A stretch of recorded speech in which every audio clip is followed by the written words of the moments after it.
Ninth के student ध्यान दें। हम पढ़ रहे हैं chapter the sound of music, जिसके 3 पैसेज मैंने पढ़ दिए, चौथे पैसेज नहीं 2 पढ़ दिए, तीसरे पैसेज पर ध्यान दें। दूसरे पैसेज में से ऊपर आया था कि उसके माता पिता को सबको पता लग गया कि वो सुनने में उसको प्रॉब्लम है। Passage number 3, but Evelyn was not going to give up, लेकिन एवलिन हार मानने वाली नहीं थी। She was determined to lead a normal life and pursue her interest in music. वह डिटरमाइंड थी, उसका इरादा पक्का था कि वह नॉर्मल लाइफ जिएगी और जो उसका इंटरेस्ट है म्यूजिक में उसको ही परस्यू करेगी, उसको ही सीखेगी, उसके पीछे जाएगी। One day she noticed a girl playing a xylophone. एक दिन उसने देखा कि एक लड़की जाइलोफोन बजा रही थी। And decided that she wanted to play it too, और उसने तय किया कि वह भी जाइलोफोन बजाएगी। Most of the teachers discouraged her.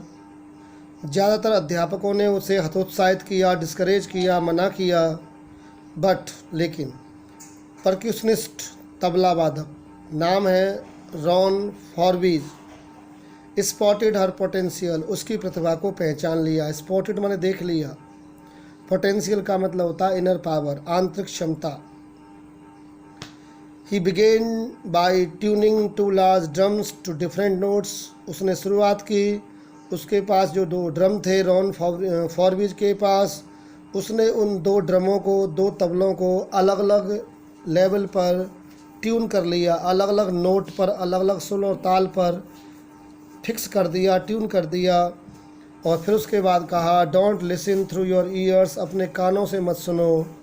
He would से, उसने कहा, try to sense it some other way, इस संगीत को, इस आवाज़ को किसी और तरीके से सेंस करने का, पता लगाने का प्रयास करो, कानों की बजाय।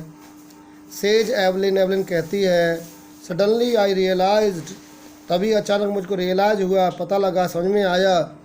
आई could feel the higher drum from the waist up and the lower one from the waist down. तो मैंने महसूस किया, एवलिन कहती है, मुझे समझ में आ गया, जो हायर आवाज़ में था, जो ऊंचा ड्रम था, जो टॉप आवाज़ थी, ज़्यादा तेज़ आवाज़ थी, वो मुझे बॉडी के ऊपर के हिस्से में सुनाई दे रही थी। जो वेस्ट होती है उससे ऊपर के हिस्से में सुनाई दे रही थी, और जो लोअर आवाज़ थी वो मुझे बॉडी के वेस्ट के नीचे के हिस्से में महसूस हो रही थी, सेंस हो रही थी।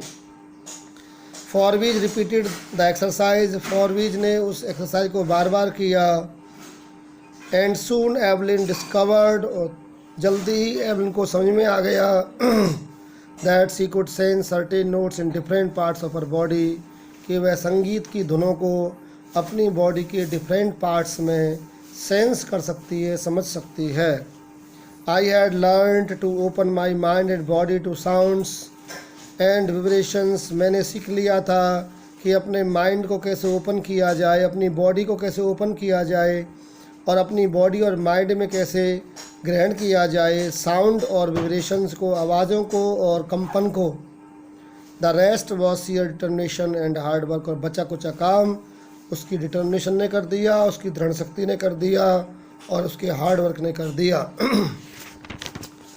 Passage number 4, she never looked back from that point onwards, उस पॉइंट से, उस जगह से, उस घटनाक्रम के बाद उसने पीछे मुड़कर नहीं देखा, वह आगे बढ़ती गई। She tour the United kingdom with a youth orchestra, एक युवाओं का दल था। ऑर्केस्ट्रा संगीत बजाने वालों का, वाद्य यंत्र बजाने वालों का एक दल होता है, उसे ऑर्केस्ट्रा कहते, ग्रुप ऑफ म्यूजिशियंस, ऑर्केस्ट्रा माने। उस यूथ ऑर्केस्ट्रा के साथ वह यूनाइटेड किंगडम के टूर पर गई, United Kingdom UK, England. And by the time she was 16, और उस समय उसकी उम्र 16 साल थी। She had decided to make music her life, उसने तय कर लिया कि वह संगीत को अपना जीवन बनाएगी। She auditioned for the royal academy of music, England में एक बहुत बड़ी अकेडमी है संगीत प्रेमियों के लिए, इसको रॉयल अकेडमी नाम है उसका। उसने वहाँ पर ऑडिशन दिया। ऑडिशन देने का मतलब होता है जस्ट लाइक इंटरव्यू देना, टेस्ट देना। संगीत वाले जब, कला वाले जब टेस्ट देते हैं, इंटरव्यू देते हैं, तो उसको ऑडिशन कहा जाता है। तो उसने ऑडिशन दिया, टेस्ट दिया रॉयल अकेडमी में जो फेमस एकेडमी है इंग्लैंड की, and scored one of the highest marks in the history of the academy, और एकेडमी के इतिहास में उसने सबसे ज़्यादा नंबर लिए।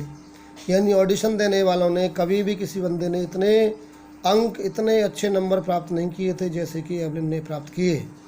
She gradually moved from orchestral work to solo performances.